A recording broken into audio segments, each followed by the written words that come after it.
the lovely ladies today here at the Hue Virtual Chat. So let's open the doors. We have some special guests and some events to promote. So it's going to be a positive talk, I believe, today. And here they are. Hey, hi, Kristen. Morning, Robin. Hi, Linda. Hi, Susie. I see your eyes. Now, oh, she has risen. Hi, Charlotte. Oh, so good to see all of your faces. Oh my goodness. So yeah, I guess the big talk, not COVID. Can I get any colder out there? I don't know.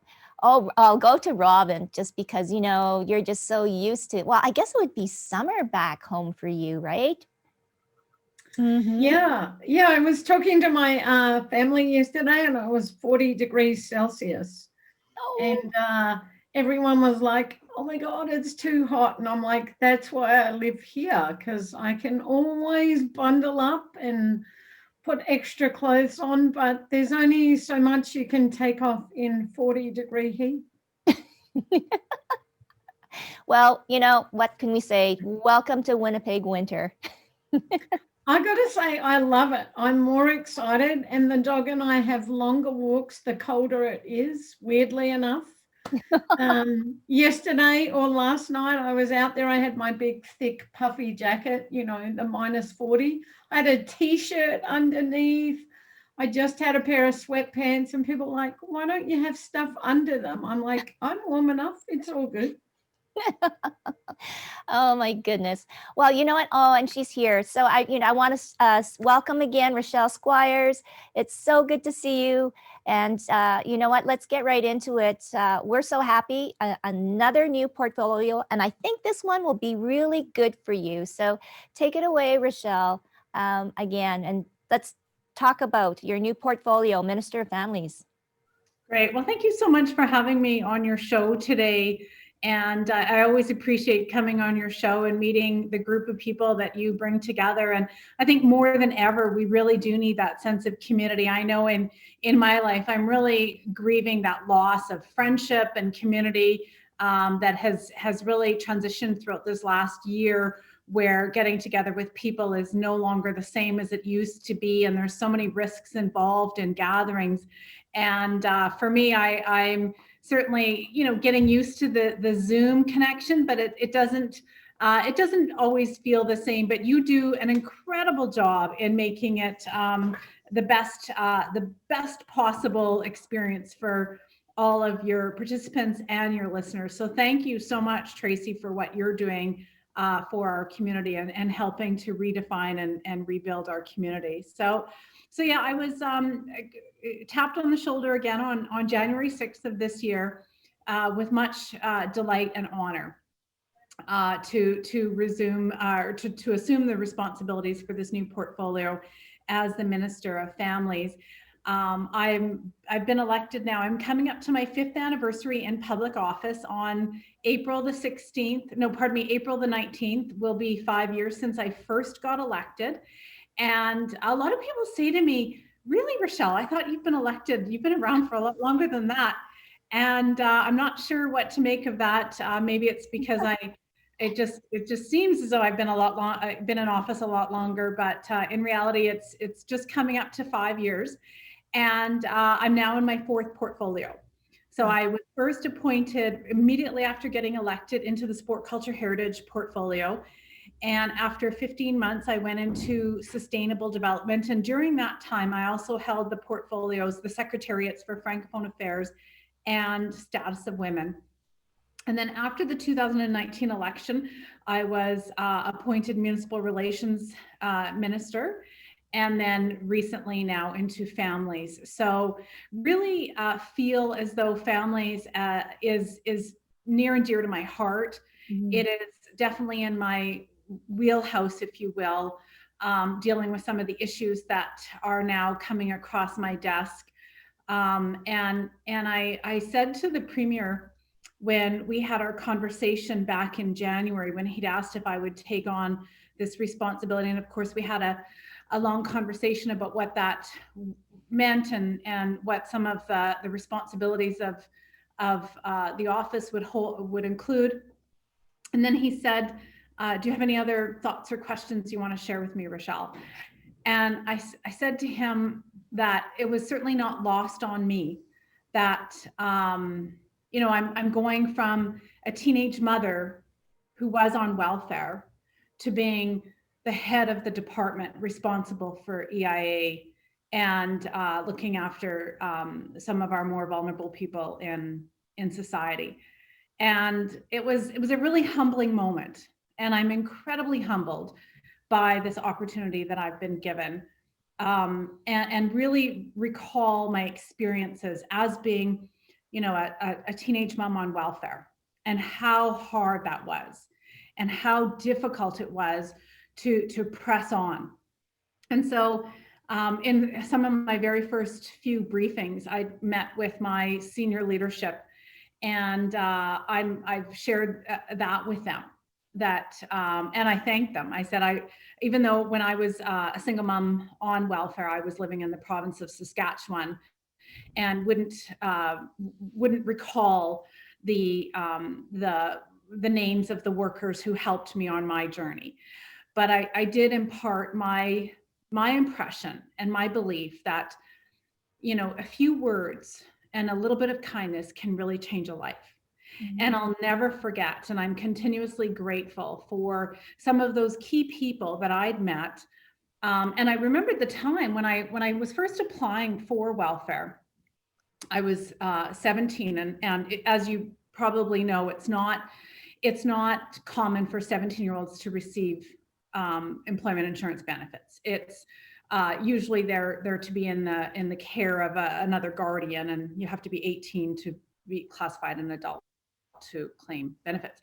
But there were a variety of circumstances where home wasn't an option for me with my parents. And so I was explaining this to my social worker, and she wasn't, you know, she's, well, you know, we don't give welfare to 17-year-olds. And then I said, but I'm expecting, like, I just found out I'm pregnant and I really need to stabilize my life. And so they finally consented and agreed that I could become a recipient. So, and I didn't have any understanding of how things would work. And I literally had no money. And I went to the office in person to sign some forms, or I can't remember exactly what it was, but I had to go to the office. And I was sitting there, and my social worker had said, we're in her cubicle, and she said, yes, you're now approved for benefits. And I'm like, so do I get some money right now? And she said, no, a check will come, you know, in the mail or something like that. And I started to cry because I had no bus money to leave the office to get back to the transition home where I was staying.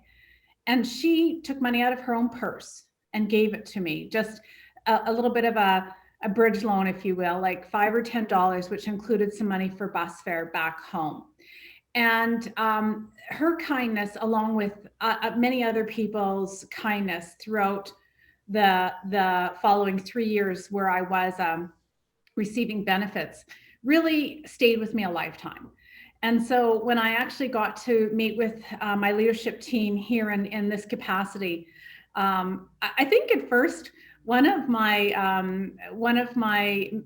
members of my team was a little worried that I might have had perhaps not a great experience, because I think there's a lot of people who have come through that experience and, you know, had something negative. But I had said, I just want you to know that I have 100% respect and admiration for the work that everyone in this department does, and the people who are really serving our most vulnerable populations. And it may be easy to believe after several maybe years on the job that we're not affecting change, and change is so hard, and it's so hard to quantify that change. But one never knows. One absolutely never knows what that small act of kindness can do. And one other quick story that I'll tell you about my way back then, and then I'll talk a little bit about today's reality. But after I had my son, he was born on January 15th, 1989. And I was also provided a worker because I was a high-risk pregnancy because of my age and my circumstances. And so I had a woman from the Healthy Mother, Healthy Baby department who was assigned to me to help me bring to a full-term healthy baby full-term pregnancy and to have a high weight baby. And so shortly after I had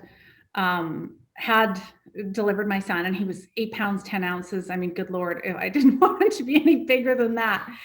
And she came to my apartment and visited me, and it was just, really, it was a celebratory moment. And then she said, don't forget about the extra benefits you get as a single mom now. You get, I believe it was an additional top up for a bus pass. And because I was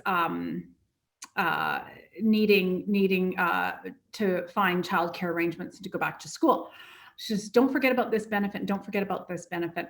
And I said to her, I will, but with all due respect, I'm not going to stay on welfare for very long. And she said, I have no doubt in my mind, Rochelle, that you will someday be off of welfare. But in the meantime, the benefits are here to help you out. Please take advantage of them. And I did. And I was able to slowly over the next year and a half find employment and sort of haven't looked back since. And I used to think in my mind, like, boy, I sure have taken a lot of money from the taxpayer, like all the money that I had received when I was a recipient for me and my new baby, it was not lost on me back then that this wasn't, free money in that sense. And maybe there was that little bit of a guilt that I think anybody who's impoverished feels, like that they're less than other people in society because, you're the contributor and I'm the recipient, or you're the have and I'm the have not, and I think that that's such a part of our culture. So it was not lost on me that I was like the have not, and I was taking from other people's generosity, other people, whether it be the taxpayer or, other people that had helped me out along that way. And I often said, like, I really want to someday repay my debt to society. And when I looked at this year's T4, I thought, okay, maybe I'm on my way. I've helped repay, but not only do I think about, I've spent ever since 1990, I've had a job and contributed to society, and also changed the trajectory of my son's life. He's a good, he's got a great job, a great income, and is a strong provider for his family. And I think of how differently things could have gone for us. And really, it was the people that are now in this department that I can, look in the eye and say, the work you do really, really matters. You're changing lives on a daily basis. So that's a little bit of my what it was like for me that moment when I came into this position, and I felt really humbled and honored. And then I felt a little overwhelmed because the question became, well, what is your responsibility? So in this department, I have the employment insurance department and responsible for the benefits. We also have childcare, early learning and childcare.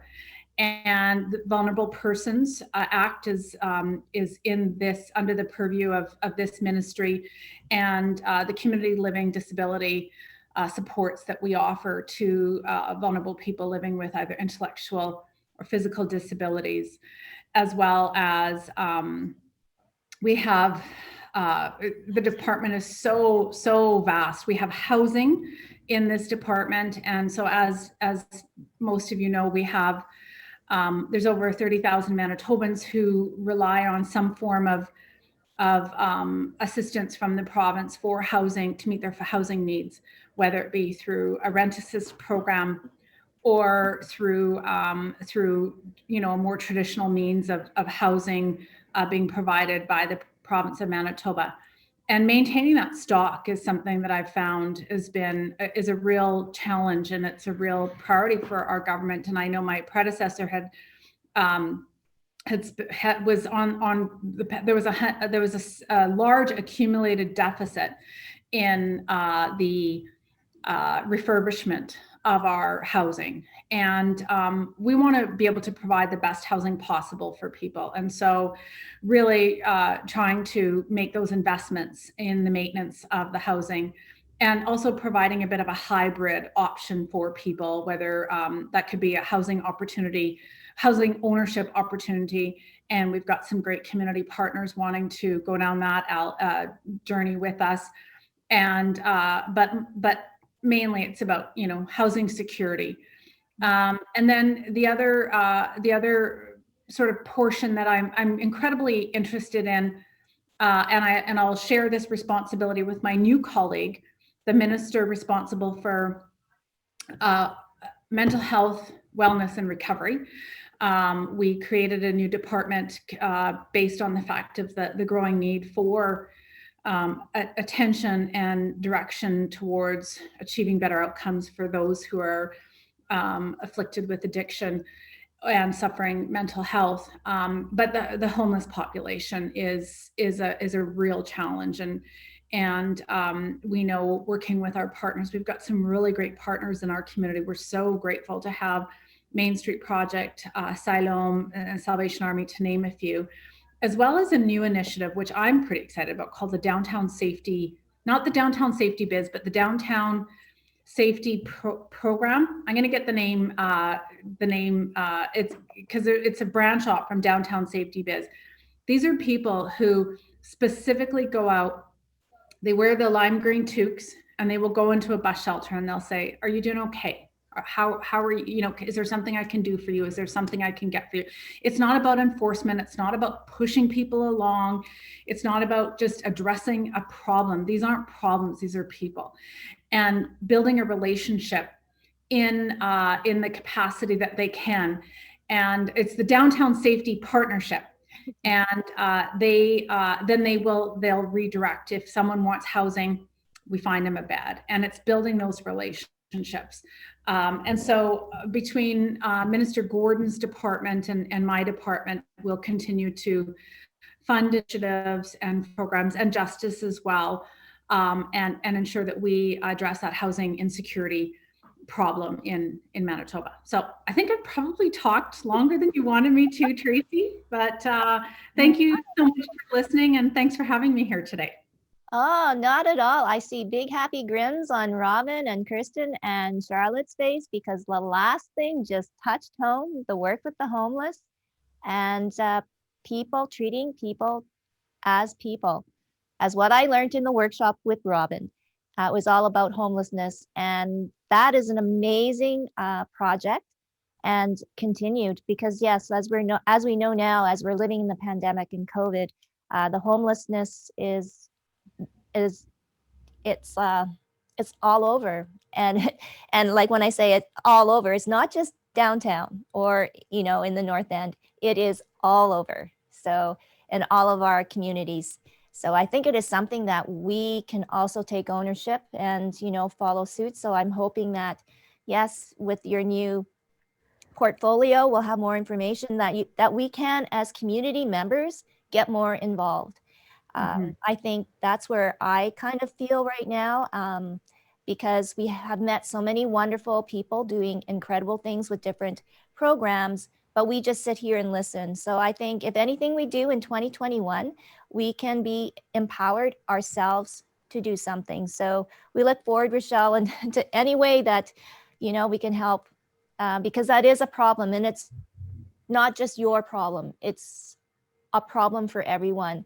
And, you know, and I learned too, right, Robin, you can agree, sometimes people don't need to have a home, or they don't want to have a home. They like the environment that they're in. So again, that's another, I won't want to say an issue, but it is going to be another way to look at what a home means, you know. So I think that will take on a new kind of meaning, so to speak. But yeah, I'm going to throw it to Robin, because yeah, a lot of what Rochelle was talking about was like, yay.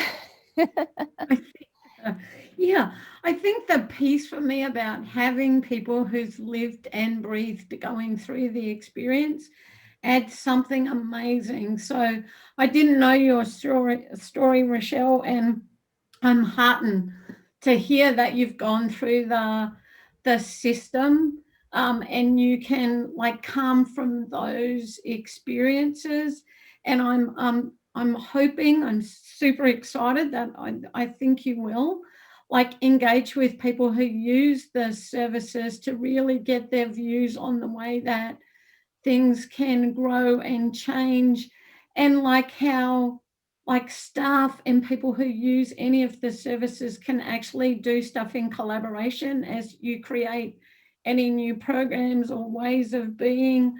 And even discussions about how we create peer support networks in staff, in youth using services, in kind of adults using services, so that people can share their similar experiences and realize like they're not alone. So it was super heartening to hear that. And I think that adds something to departments that we don't always get, making space for that. And I love the fact that there's a new department focusing on mental health, wellness, and recovery. I have a respectful challenge, because I always have respectful challenges. Many of the departments like that in different countries around the world are now appointing like specific positions that are like leadership roles, and it's dedicated to someone with lived experience of dealing with mental health. I know New Zealand's just put one in. I know, because they asked me to apply, and I'm staying here.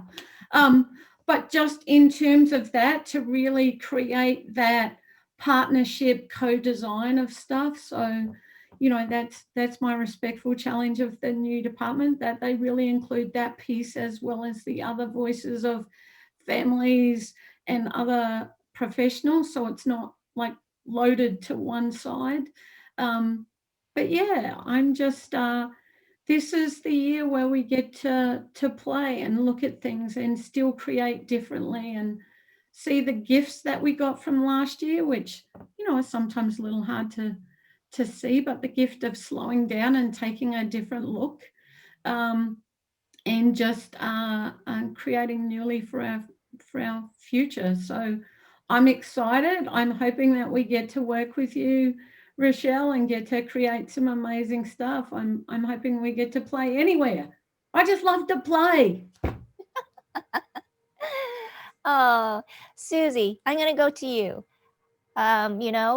You're such a big supporter of family. You have so much wisdom and so much, I don't know, you just have a spark just to make the word mom feel good sometimes. But so yeah, and look at what a family is today, right?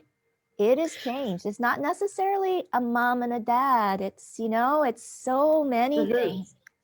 Yeah, and I think it's really important to build on what Rochelle and what Robin were saying, is that we need to build communities, right? And we need to build communities that are, I am always approaching things from this angle now, that are cloaked in compassion and dignity. So, like Robin said, someone might not want a home. They might not need that, but there are other social services and other things that they would need. So when I see, stories about people trying to keep warm in bus shelters, it's minus 32 out there today.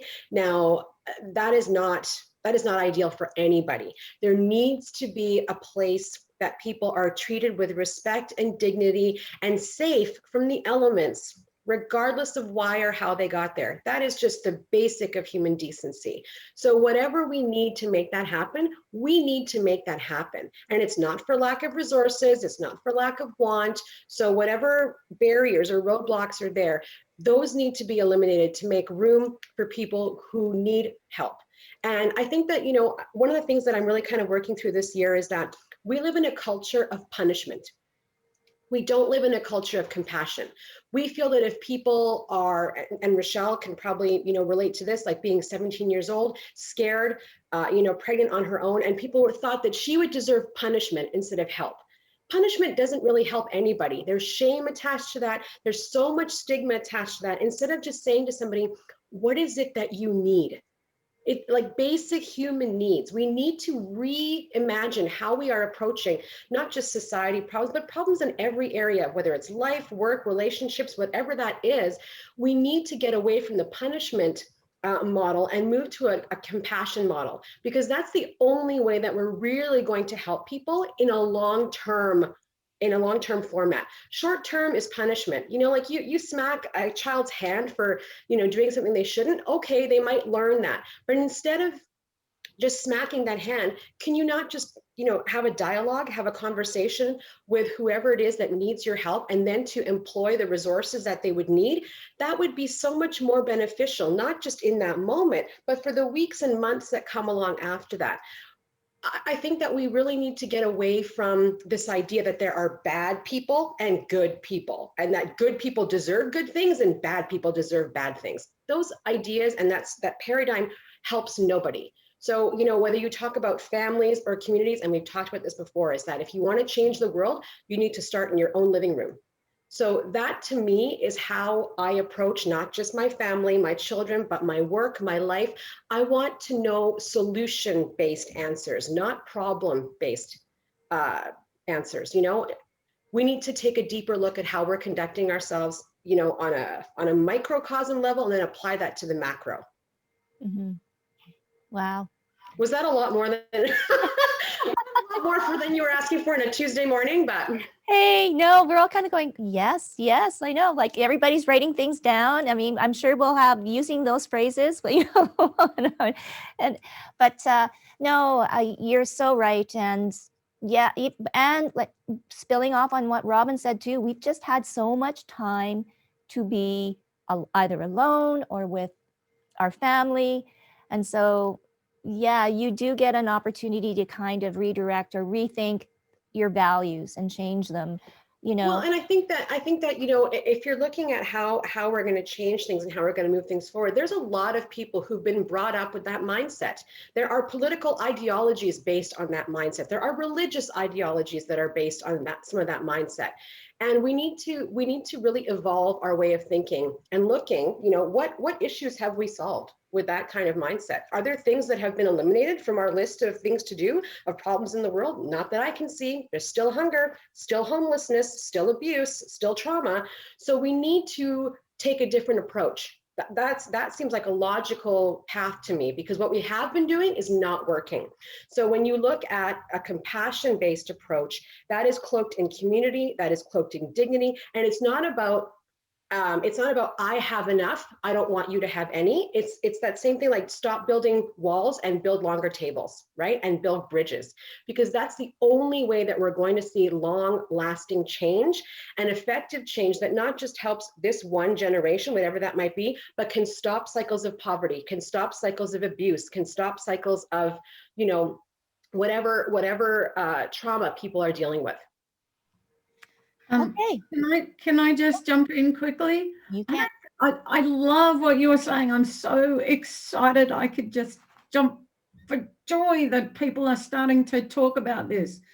But like we often go, it's about more money. It's not always about more money in departments. It's about how we utilize it. I've been saying for years, we keep funding the same old, and we get the same old result. And there's places that are going, well, let's dismantle some of the stuff that's not working based on what individuals who use them say, and let's create something different. It's not always about having to keep finding more money. It's just being creative. There you go. All right, Charlotte. I'm gonna get, yeah, you're on, girl. She's gonna go, my mind's going everywhere. I'm sure it has been. And Kirsten's going, yes, because they're kind of like twins. Oh my goodness. You know, it's always hard to follow Susie, because I mean, everything she says is just so bang on. And, you know, when she's mentioning the shame piece, I mean, that always is such a big conversation when we're working with families. And I loved your line about communities, but, and the hand slapping one I know is resonating with Kirsten. Like when we're working with families, it's really all about exploring what will work for them. and in eliminating those roadblocks. And your hand slapping analogy was, to me, was when roadblocks come up, and when there's silos. And Rochelle, just a little bit in case, I know you probably don't know, but Kristen and I run a family peer support group for families who have family members struggling with mental health and or addiction. And it's free, it's online, and it's just part of a peer support project that we're doing with Manitoba Schizophrenia Society, which is now called Peer Connections Manitoba. And it's just really we working with them to explore what works for them, and what resources are out there that will work for their family unit. And I can't agree more with so much of what you were saying. And Kirsten, I'm going to just switch it to you, because that your line about the policymakers, I just was like, I love how you frame that. So maybe you can add that piece too. My head's going everywhere, but and my heart. This is a good goosebumps conversation. And I have to say, first of all, Rochelle, congratulations. And I love the girl power that was very evident in the shift that happened. And Susie, you're always so articulate and have so many things that I get excited about, and I could go off on that tangent. But as a family peer support worker, and also as a mental health advocate, when I'm working with families, I'm so excited, first of all, to hear of your lived experience and how you accessed a system and had that seat before you became in this very exciting seat that you're in now in your role as minister. But when I work with families, a lot of people get really angry with systems because they aren't perfect, and there absolutely are flaws. And I'm so excited to hear that the policymakers have an experience in that system. And I encourage families to take a step back, take a breath and pause, and to approach it, especially with mental health and addictions, because I feel that the system hasn't caught up with the reality of what is on everyone's plate as society. And I encourage families to realize that the policymakers did not intend to put up a big brick wall. They did not intend to be an obstacle in you accessing, or your family, a service or a benefit.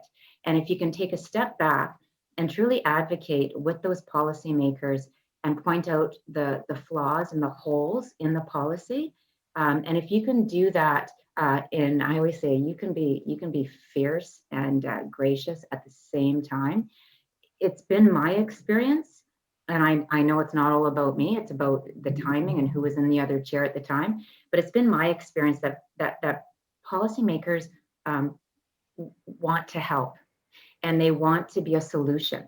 And we need to start approaching it as advocates and people trying to access system from that perspective, so that dialogue can happen. And the magic that I've seen that has happened through that has changed lives. And I'm so excited about the empathy that comes from someone having lived experience sitting in a chair like Minister of Families. And I'm so excited about the new department, mental health, recovery, and wellness, like so excited.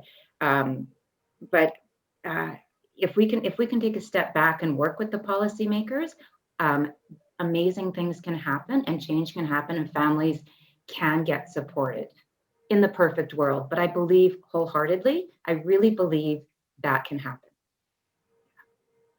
That's all I'm going to say, because I'm going to go off on another tangent if I keep speaking. Wow. So I'm going to go to Linda. I know that we've been talking a lot about family, and family is important to you, and you're a single parent too, right? I am. I am just thrilled with the conversation today. Congratulations, Rochelle. I think that's a wonderful appointment. And, it's issues about family affect us all. So it's, I can hear everyone's passion and dedication to this issue. So I'm happy to be a part of this conversation. And there's so many different things that we touched on here, and I want, advocacy is something that everyone kind of talked about in different ways, and I would love to see that being taught at a younger age, how to advocate for yourself, how we can get kids at a young age to learn how to speak up and how to advocate for each other, that's and advocate for themselves.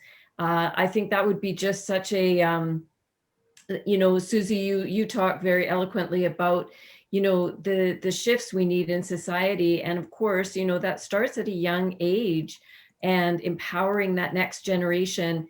I think what I hear is empowering young kids to tell their stories. Rochelle, that we all feel that the power that you have in having told your experience and having spoken that story gives other people permission to share their stories and to share their struggles, share their imperfections, share their vulnerabilities.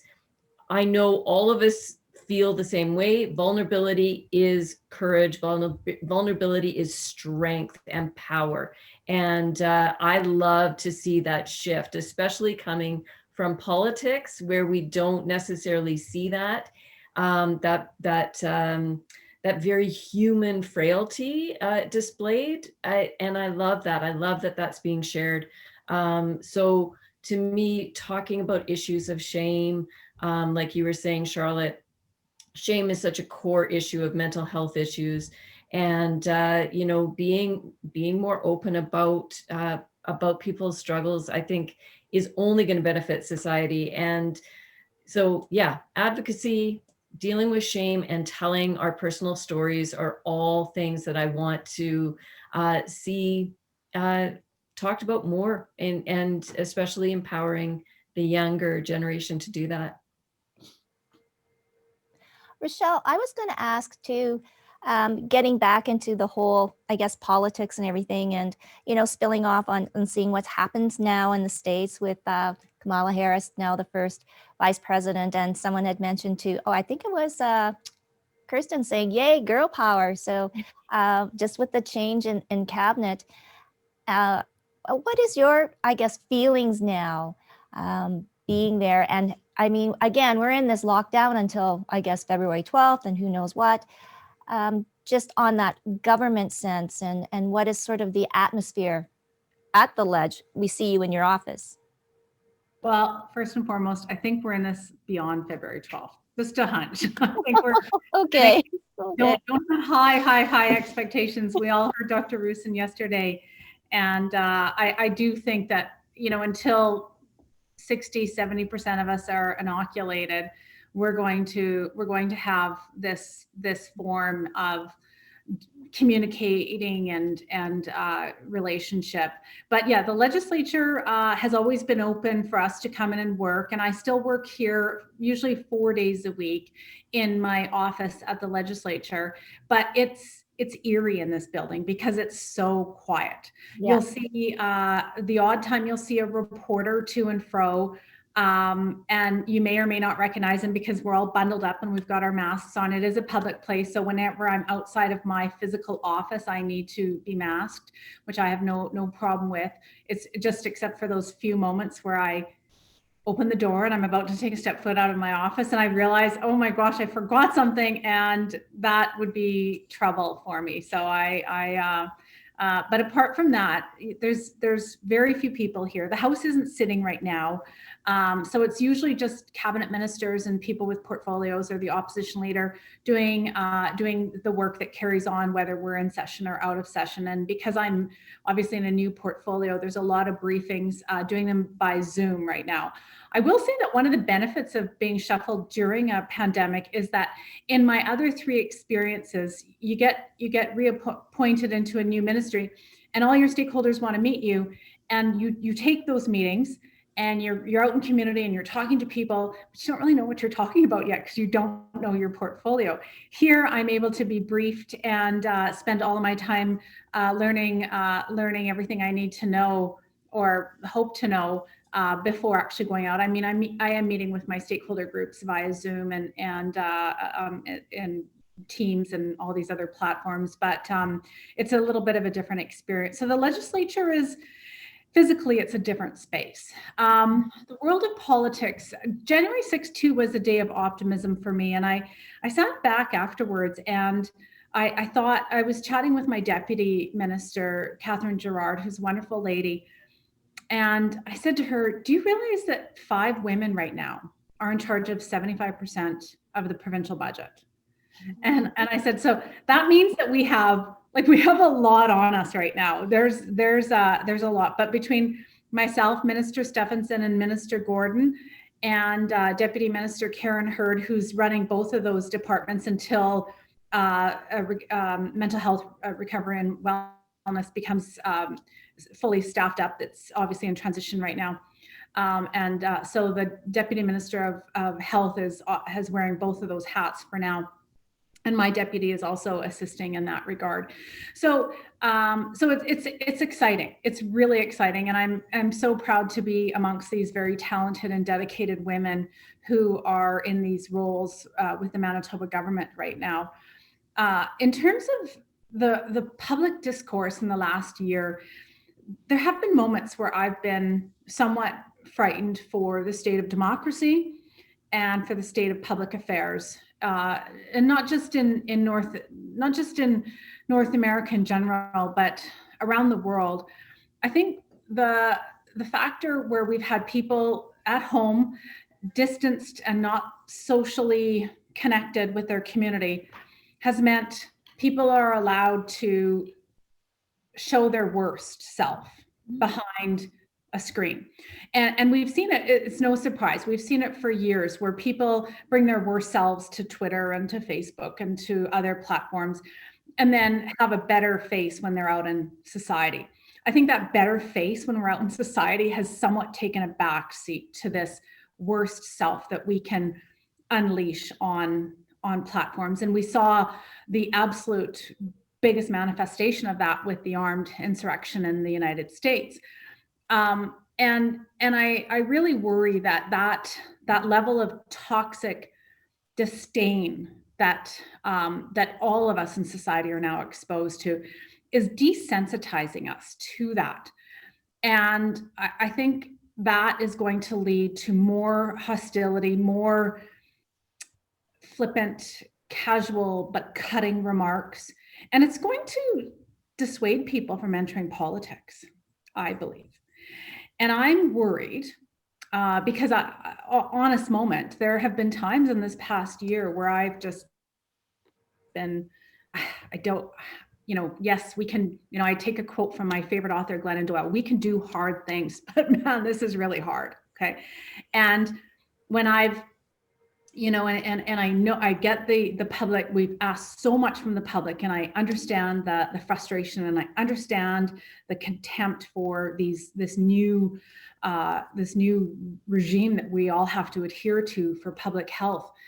But to be on the receiving end of some of that, and I've just been on the receiving end of a smidge in comparison to what some other people have, has really made you be taken aback.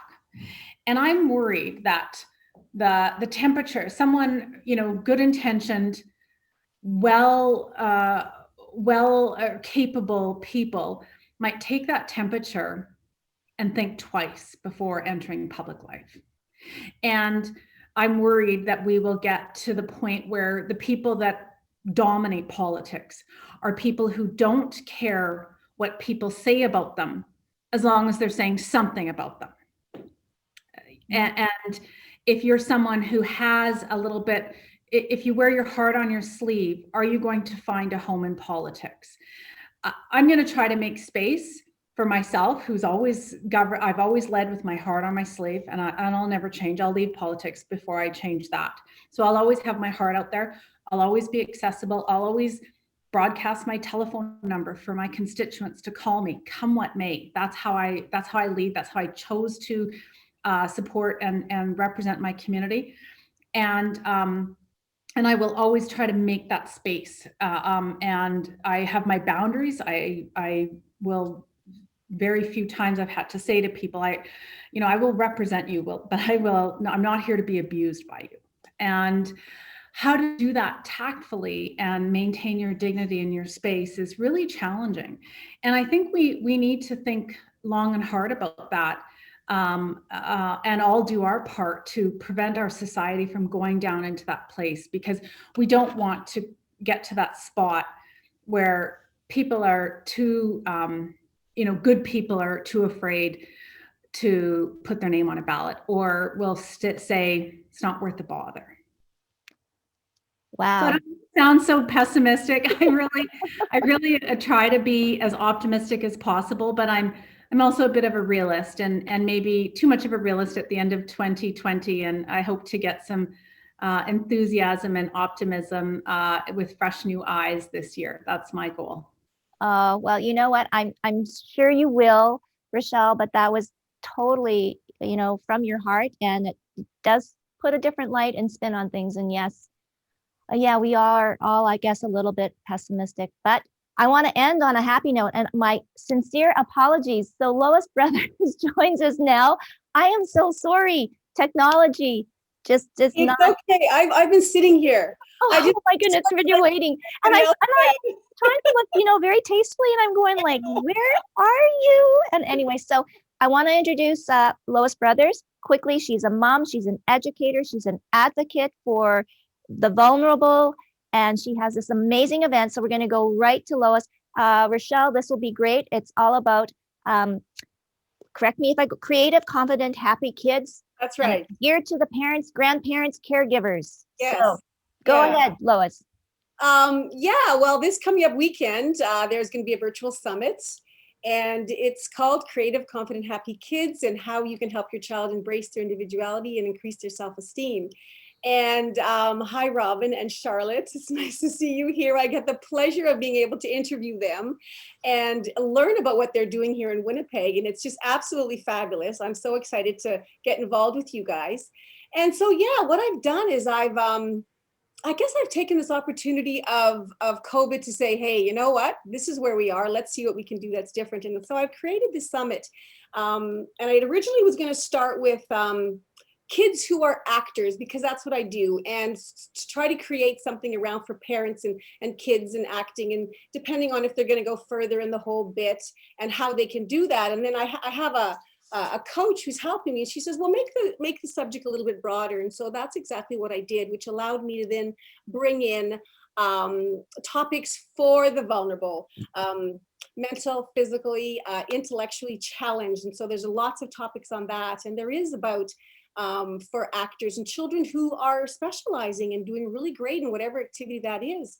And I've got Bonnie Wallace. She's Dove Cameron's mother, who's wrote this amazing book. She'll be talking on this topic. And under that whole umbrella of this topic, also all the different things that children have to go through and parents go through when they're raising children.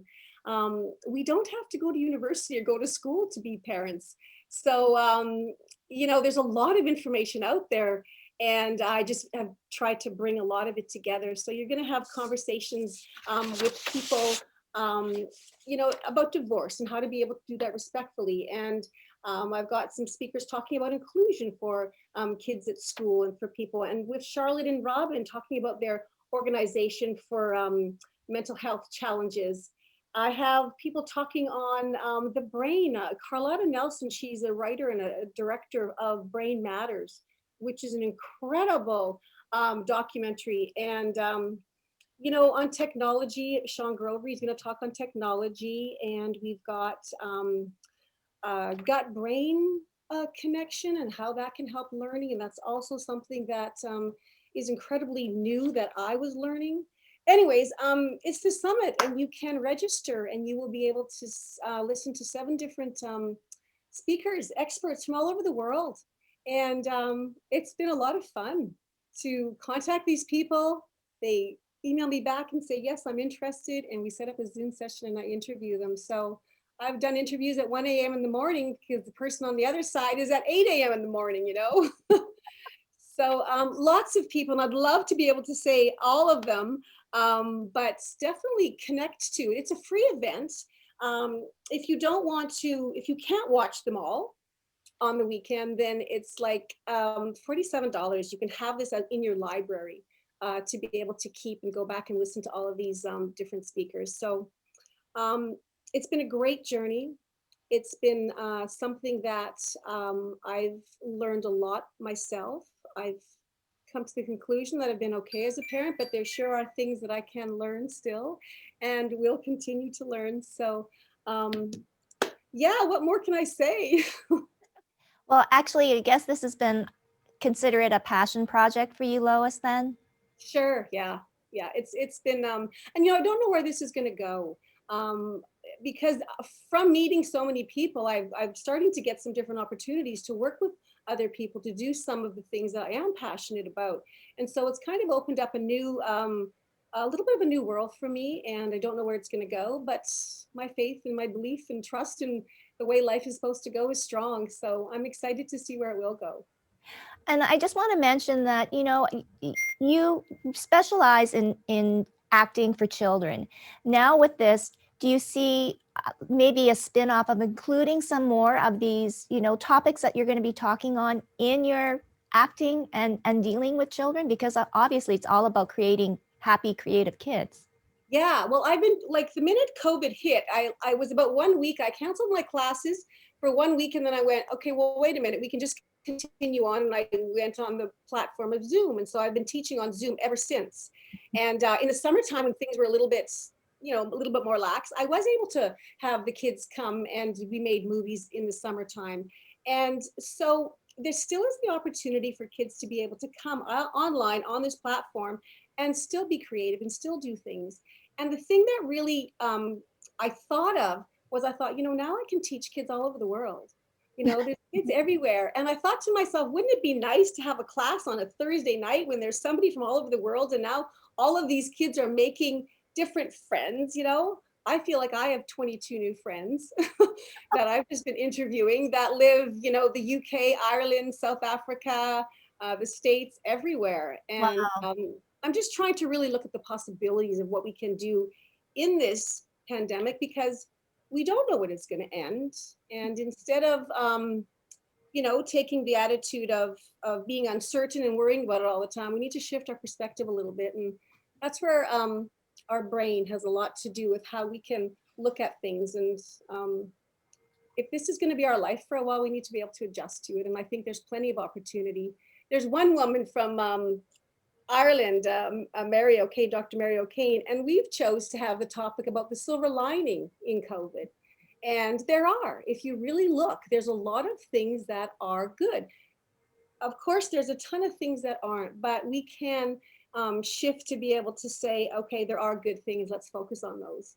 So, yeah, lots of great conversation. People will be entertained. Because there's some wonderful stories. I went on TED Talk, and I found some speakers on there, and I emailed them right away because their stories were very heart-wrenching, and not heart-wrenching, but just inspiring. And so they're on talking, and so it's been fabulous. I'm excited. Oh, it sounds incredible. And all the work that you've done is, wow, I can't imagine. So where can people go for more information? Is there a website so you can let them know? Yes, creativeconfidenthappykids.com. Okay. And if you just put / where is it here? I've got it, .com/FAF/, and then you'll be able to register. Okay. And so you can register, and then it will just come to you. You'll get some emails. And all the speakers will come to you on Saturday, Sunday, and Monday. Perfect. Can you just write that in the chat box there afterward or right now? Yeah. And that'll be great. Just so we kind of are almost, I again apologize, Lois. I had a question though for you. What did you learn from the kids? And maybe as your acting kids or whatever, through all of this COVID isolation, virtual classroom, getting on Zoom and not being able to see friends. What have you learned from them? Yeah, that's a great question, Tracy. Because some kids tried it and it wasn't for them, and they stopped. Mm-hmm. And then some kids just kept on going, like it didn't faze them. And I think as I go on, I'm noticing right now too with some of the kids that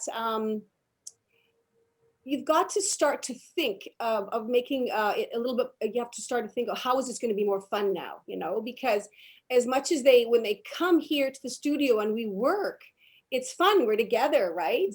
It's not quite the same. So I've done a few things different starting this year. We go into chat rooms. I let them be, no, the breakout rooms. And they get to work in the breakout rooms together for a little bit. So if they want to chit chat about other things in there, they can. And so that's been fun for them. And just some different games to start off the class with. So some kids are thriving and doing okay. Some kids, I think maybe being on Zoom the whole day, doing school and everything, they've had enough. The kids are resilient, you know. I think that if you direct them and help them to see the good things in that, it's just a little tweak of the brain and shifting to, okay, this is where we are, let's go for it. It's very healthy. And I know, Linda's your name? I listened to you and you had a conversation about, you know, we just have to change how we say things, right? Like, you can figure it out. And instead of thinking, I can't. And that was something that I had to do with this project, because there's so much I had no clue how to do. Like, I'm not a techie in this computer stuff. And I had a wonderful friend, Adriana, help me with so much of the written stuff or watching all the speakers and stuff and taking notes for me, and then having somebody be my assistant as far as the tech stuff goes, and my daughter helping me. And so it was that mindset of you can, even though you feel you can't, you can. And I have. It's like, I could tell you some interesting moments along the way when I was really saying, I don't think I can do this. But I really believe you just keep on going and you figure it out, and you do. And it's been very rewarding. Yeah. Well, I'm glad that you could finally join us. I think it's going to be fabulous. So again, it's January 30th to February 1st, and it's this weekend already, end of January. Can't believe it. But you know what? Again, thank you so much, everyone, for joining in this conversation. I think there is a lot. Maybe there's some ideas for Rochelle now. I'd love to talk to you, Rochelle. I'm sure. Yeah. So yes, and Robin's waving the hand too as well. So you know where we are, Rochelle. If you need any help or stuck, you can always come and join our chat. Thank you very much. You ladies warmed my day, and I really appreciate you making space for me today. Thank you. Oh, our pleasure. Thank you again, Susie. Thank you. Oh, and congratulations, Susie. I heard Chicken Fest was a success. Yes. Chicken Fest? Oh, yes, it was incredible. It was incredible. And the restaurateurs who took part in this year's that we weren't even sure we were going to do were so overwhelmed by the response. And they were busier last week than they've been in months. Oh. And that meant that a few of them had to rehire staff as well to keep up with the orders. And a lot of them were selling out every day. And I was just doing some, kind of modest calculations, and my estimation is that this food festival pumped about $1 million into the local economy last week. So I'm pretty excited. I'm very grateful to everybody who loves fried chicken. And our next year will be our 5th anniversary, and I have some very cool and fun plans for that.